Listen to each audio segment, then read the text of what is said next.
So in this study, we did animal experiments and basically tested a wide variety of cancers. Some of them human cancers, and some of them mouse cancers. And these range from breast cancer to ovarian cancer to melanoma, glioma, and other types of cancers. And what we found was, we had previously found that fasting and fasting cycles could protect the mice from chemotherapy side effects, but it was not clear whether this effect also applied to cancer cells. So if we protected the host by also protecting the cancer cells, the study would be worthless.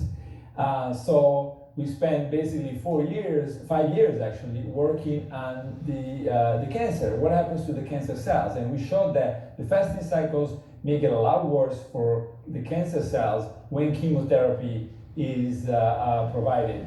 And even more surprisingly, when without chemotherapy, in a number of different cancers, we saw that the fasting cycles were as effective, or almost as effective as the chemotherapy. This did not happen all the time, but it happened in multiple types of cancers.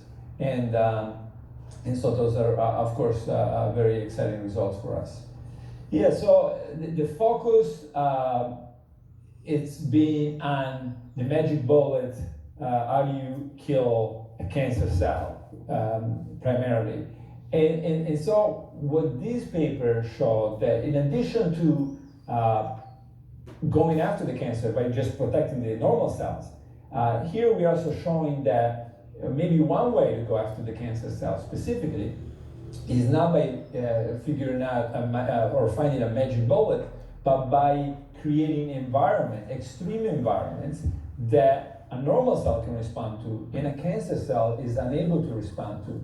And so as with each mutation, with each oncogenic mutation or tumor suppressor mutations that a tumor acquires, the tumor has to give up something. And we think that something is the ability to deal with extreme environments. Fasting is probably the most extreme, or certainly one of the most extreme environments that you can encounter, and that's why we think the cancer cells have such a difficult time dealing with it, because there are major reduction in glucose, major reduction in growth factors, and so many things outside the cell change that the cancer cell is no longer able to deal with it. To understand the mechanisms by which fasting protects healthy cells, Longo and colleagues analyzed the changes in gene expression, regulating the normal function of the cell. Therefore, they selected cells from the liver, heart, and muscle of mice that were either fed a normal diet or from mice that were fasted for 48 hours. After 2 days of fasting, Longo detected a drastic change in the expression pattern of these genes, which modified the cell function and reduced proliferation, while putting them in a protective mode. Healthy cells enter this protective mode to survive times of low or absent nutrients as present under fasting conditions. But if fasting protected these healthy cells, wouldn't it also protect cancer cells? When Longo compared the normal and healthy cells to cancer cells, 2 days of fasting caused the gene expression pattern in cancer cells opposite to the ones detected in normal cells. Because cancer cells have undergone genetic mutations that cause a growth advantage under normal conditions, they have lost the ability to deal with stress caused by fasting. So does fasting have an application for cancer patients? Yes, there are a potential application for cancer patients, and we already published a few years ago in connection with our protective effects of fasting. We showed in a case report of 10 patients. These patients basically did receive chemotherapy with or without fasting, and they reported that they did much better or better when they fasted in combination with chemotherapy. When we heard Dr. Longo's findings with fasting protecting against chemotherapy toxicity in mice, we were really excited to move the concept into people because we felt that it could have broad applications and it was free. The other thing that was really unique about it is, unlike very specific targeted pharmaceuticals, fasting could have a wide range of effects on both cancer tissue and normal host tissue. and making it really attractive and potentially very powerful. So we started a phase 1 trial. My role has been principal investigator, and we had 3 cohorts planned of fasting, 24, 48, and 72 hours. The phase 1 trial is about 80% complete, and our data safety monitoring board have met after each of the cohorts have been filled and have allowed us to escalate to the next dose cohort.